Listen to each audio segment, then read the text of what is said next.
Many strange things have been seen across South Africa.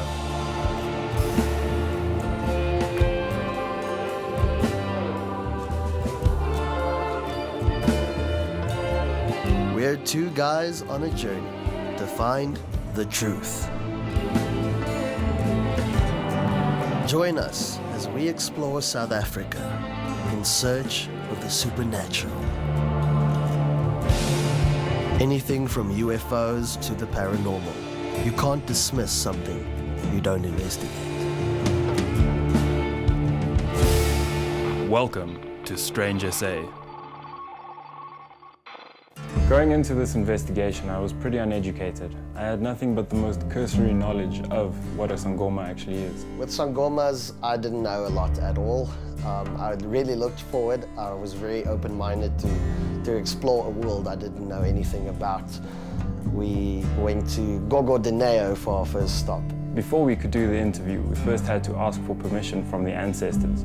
This was done by burning a herb called mpepo, also known as African sage.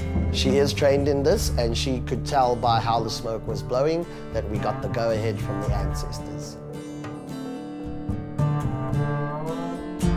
I think the best place to start for our viewers is just to explain exactly what a Sangoma is. Great, thank you for coming through. I mean, I'm actually referred as Gogo Dineo. So the title Gogo is, you literally translate it into English as a grandmother, Kulu, which is grandfather, but the title is an elder. So because our work means eldership in indigenous African knowledge systems. So a Sangoma, if you look at the word, it comes from the word Ngoma, Ngoma meaning music and dance. So we are birthed into the practice of healing through music and dance. So there's a lot of drumming and music and singing as to really help us to transcend into the spirit world. That's really beautiful. Yes, so Sangomas are what you call facilitators between the living and the spirit worlds. So that's what we do. We are able to divine, we are able to connect to those who have passed on, to spirits that have passed on, but also spirits that have never really, incarnated into the physical being.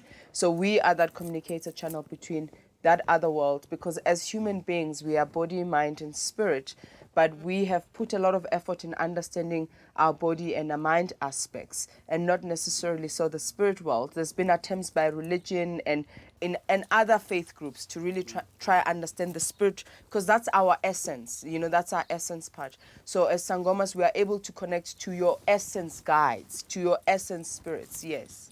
We learned that Sangomas are keepers of historical knowledge and cultural knowledge, as well as herbalists.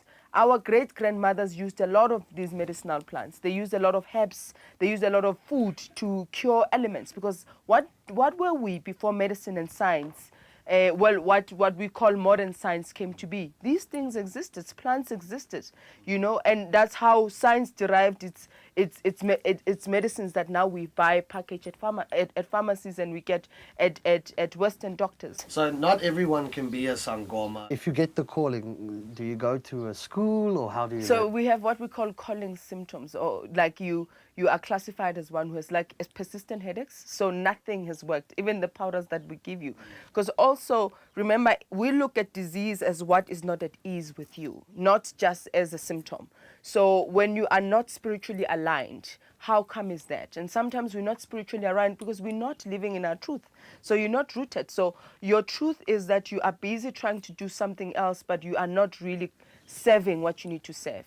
So one is that you are called to do this work, and then that's headaches. One is that consistent struggle from birth. Everything of yours has never been smooth. You always had to work extra harder than other people.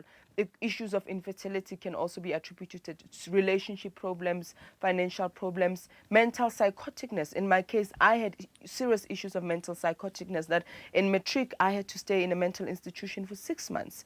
And I moved from a variety of diagnoses because, all the other tests came back negative. There was no chemical imbalance in my system, but I was classifying signs of somebody who is psychotic because I said I heard voices.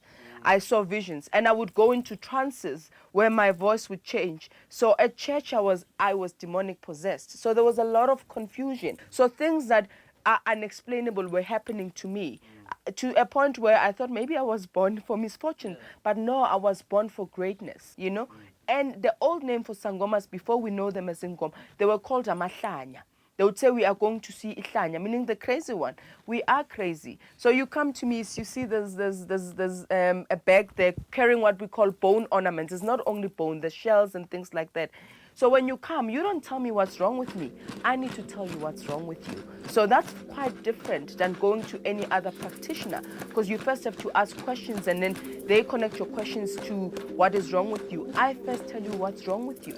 And I'm like, this is what I'm picking up. So I'm channeling energy by picking up those things. So it does come across as the crazy one. With becoming a Sangoma and learning about the ancestor spirits and the way things are, do you also learn the oral tradition and the history of Africa? So a lot of this work is oral. A lot of our work has been passed on. There's been attempts now by this generation to this is not going to only be oral. It's going to be a document that will live on for generation afterwards. But these teachings and lessons are passed on from generation to generation through oral tradition. This was our first meeting where we really asked questions about what it is to be a Sangoma, and just to clarify everything. A Sangoma is a traditional healer, a herbalist. They help you with medicine, they help you with guidance. They can be, traditional psychologists. They tell you what you need and they just give you the right advice or a new perspective.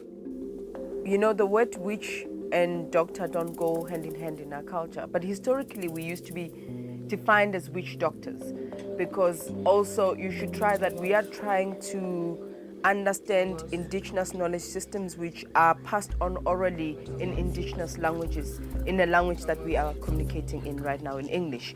So then people had to figure something out. But we said we're not witch doctors because we differentiate between the two.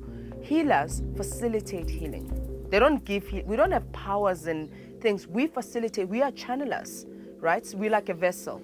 And then witches bring harm. So, and healers can also bring harm, because it's a very thin line between those two worlds. Once you do anything against anybody's will, once you manipulate a situation, it's an act of witchcraft. So I also have to keep myself in rain check. I can have somebody come in and their marriage is falling apart. I can work with you to come whole and make the decisions you need to make to really decide what you want to do with this marriage. But the minute I try fix somebody who has not asked me permission, who's not given me the right to work with them, for me that's an act of manipulation, you know? So it's a very thin line. There are extreme acts of witchcraft where I send things to you, like a tokoloshi, for example. You know, I send a tokoloshi to you to destroy your well-being, to destroy health, to really bring havoc. Then that's seen mostly as witchcraft, but they're little acts. If I'm holding something against you, I'm a witch. I don't have to be a Sangoma to be a witch.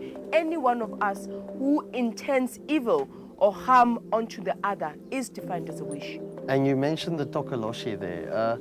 I think for our viewers as well, can we just explain more as to what the tokoloshi is?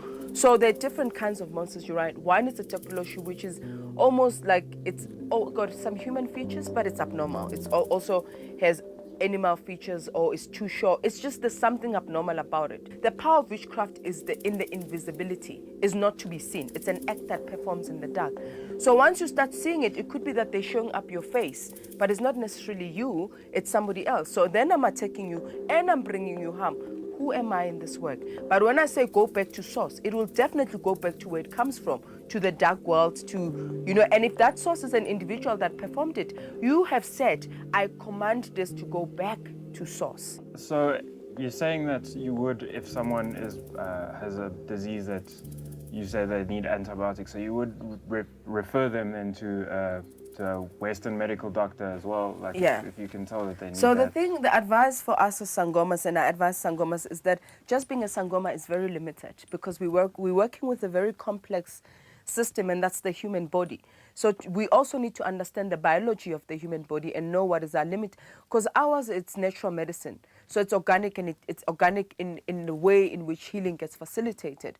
But if somebody is extremely sick, if you've got, like, if you're extremely sick, or you've got HIV and your CD4 count is very low, even if I can give you tonics, but it's not going to kick your CD4 count to, you know, your viral load is not going to be minimized immediately. So you might need to, even people who've got, take your ARVs, you know, because what I'm doing is to bring your body to strength, but I might not getting to the other stuff that, you know, other practitioners might get to. So you find people who come here, they look very frail, very weak.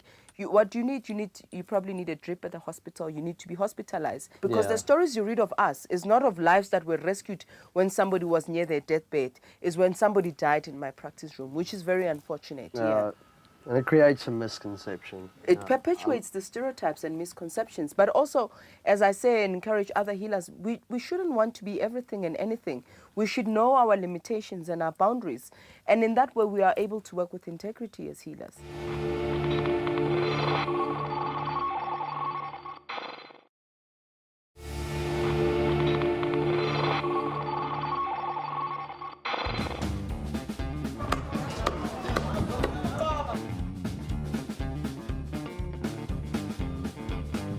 We had an agreement when we went in to go film at the Faraday Muti Market, and that was that we could only film certain parts of it. A lot of it was off limits to us. Some people gave us the stink eye. They thought maybe we're out to do an investigation on some bad happenings, but we weren't. We assured them we're just here to tell the truth and to find out more. It's great to see a community thriving and creating a traditional business in the heart of Johannesburg.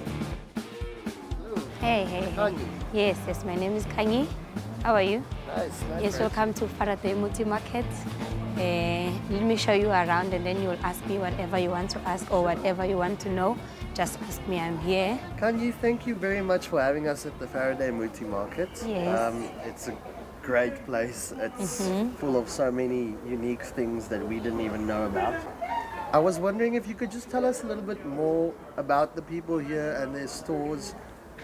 When we visited Dineo, she told us there are different types of Sangoma. You get Sangoma and you get Nyanga. Are they mostly Nyanga here, I believe?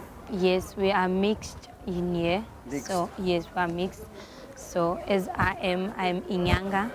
I can heal a person, but I didn't go for training as Dineo did.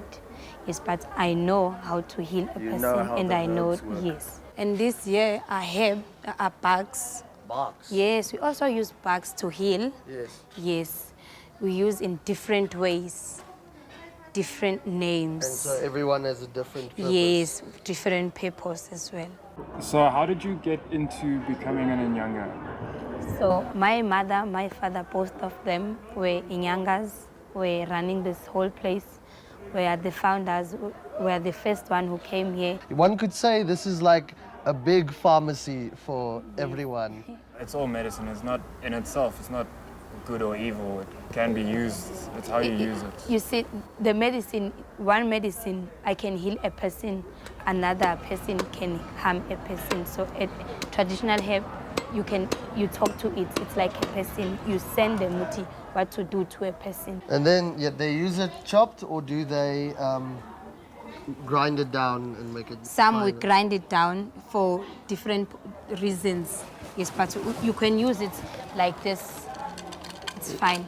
Yeah. Yeah, you boil it, you steam it, you drink it as well. Yes. Cool. You steam with it. It's even this one called umondi. Umondi, it's used for people who don't have appetite.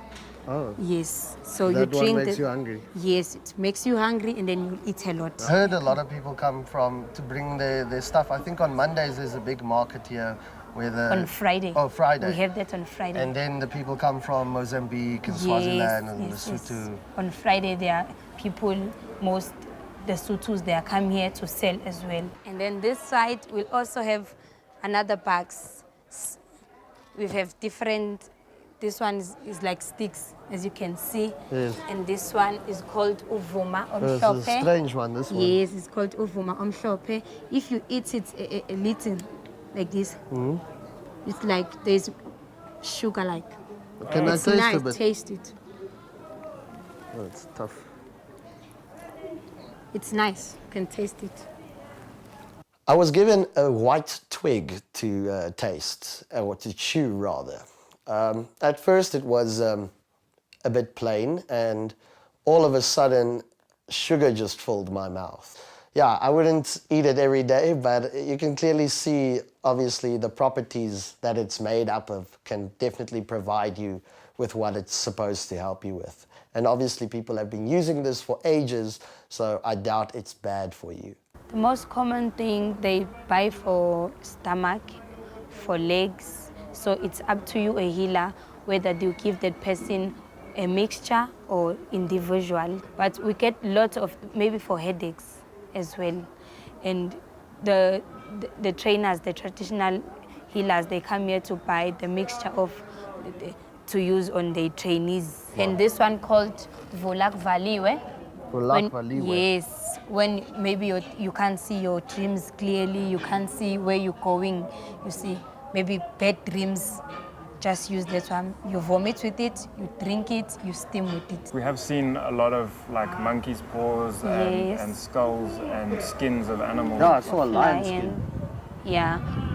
Normally, traditional people, we dream. So we have ancestors. So we dream, maybe I dream a snake. I can't go to a forest and look for a snake. So I come here to a market, I look for that particular snake I was on my dream. I get that one. I went back at home and then I tell them, penning the impepo, telling them, yeah, is it so, what I must do? They will instruct you what to do with it. And then we've got some fishes here as well. We use those as well, lot. And skin animals, snakes, they're having dreams of wearing the snakes animals as well. So they come here, they buy it, they wear it, they put them where they are consulting, they help other people with it, they know what to use them. The ancestors are showing them what to do with those, yes. Thank you very much, Kanye, for having us at the Faraday Muti Market. I know you don't allow every film crew to come film here, so we really appreciate it.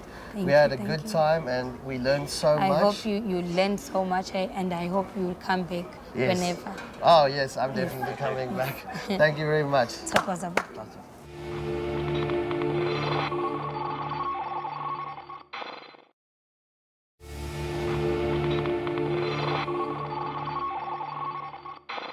And off we went to Clarence. It was a beautiful drive with a beautiful countryside. We drove down to Clarence to visit the nearby fertility caves. When we got there, we met up with a team from Clarence Extreme, and they were more than happy to assist us in giving us a briefing on how to approach the Sangoma caves. Hi, Ollie. How's it going? Nice to meet you. Likewise. Welcome.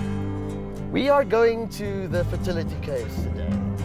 We hear you are the expert on that. Could you maybe just tell us, is there any procedure and what happens there?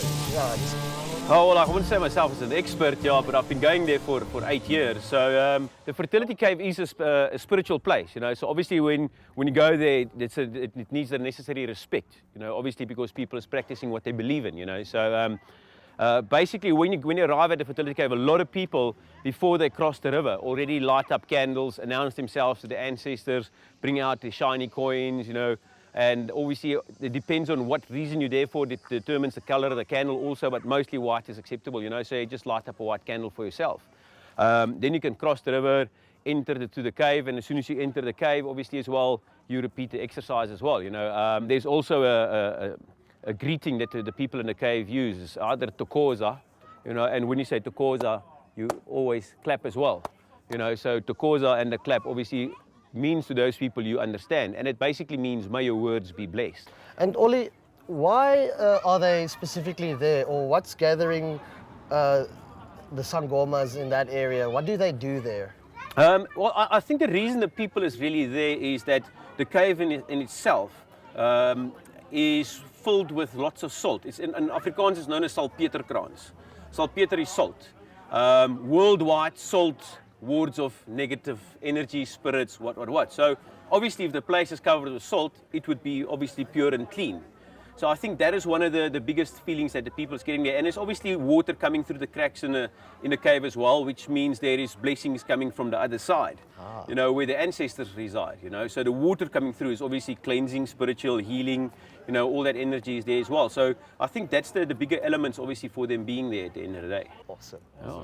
Thank you very guys. much. Enjoy, yeah. Nice meeting you. You too. Great. Good luck. Of course.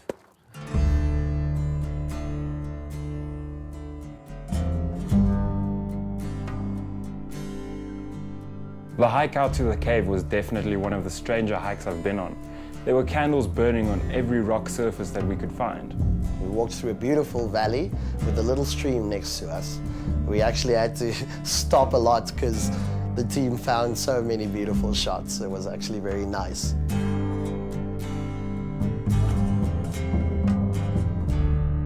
As we approached the caves, we could hear a choir singing, and it was echoing off the walls of the valley that we were in. Wow. You feel it on your chest. Just look at that, man. Whoa. Yo. It's hollowed, completely hollowed out. Then we started our climb. We crossed the river. Before crossing, we had to give our first offering, some coins, silver coins preferably. At the river, we were greeted by a group of young children. They were playing in the stream, reminding me of myself at their age. When we reached the top, I was taken aback. It was far bigger than I imagined. It's actually a massive grotto, and the sheer size of it is something to behold. You have to go there.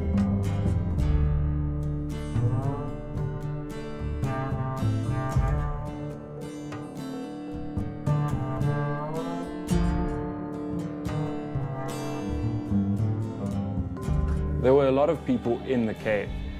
There was a group that was singing in a choir. Some people were sitting around cooking. Other people were sleeping. There were a lot of priests hanging around, different mixes of spiritualities and faiths. It was an amazing place. Hello, Ma. Hello, Tate. How are you? I'm fine, and you? We are good. We are good. Yes. What are you guys doing here today? We are here to pray. To pray. Yes. And are you going to be here the whole night, or how long are you going to be here? Yes, we are going to be here. We are here from yesterday. Oh. Yes, and today, tomorrow, and on Sunday. We are leaving on Sunday.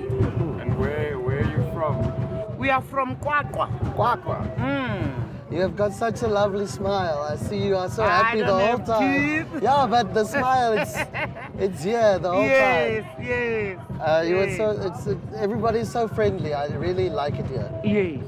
At one point, we were filming a group of ladies marching off into the deeper part of the cave. It was very beautiful. They were singing and they were full of smiles, and each had a candle in their hand as they entered. And as they entered, you could hear it getting louder and louder and louder. And I found myself just stepping back and closing my eyes and just being in the moment. And you just felt all the sounds reverberating from the huge rock above your head. And it's pure energy. You feel the vibrations, and you just close your eyes and you take that second, and you're in there and you feel it, and your mind wanders, and you think about how happy these people are and how much they're enjoying it, and how much you didn't even know about your own world. It was such a special moment. Hello, ladies. Hello. What church are you representing here today? Tabaya Sioni. Yes, Tabaya Sioni Church of God. And why have you come here today? For praying, we ask so many things to God. To God. So we are coming to cry here, cry for help. Okay. Is this place a special place where it's easier to talk to God? Yes. This one is a special one, because if you ask, you can get a reply. You see, that's why I trust this place. As we walked along, two guys stopped us, very happy guys, with buckets.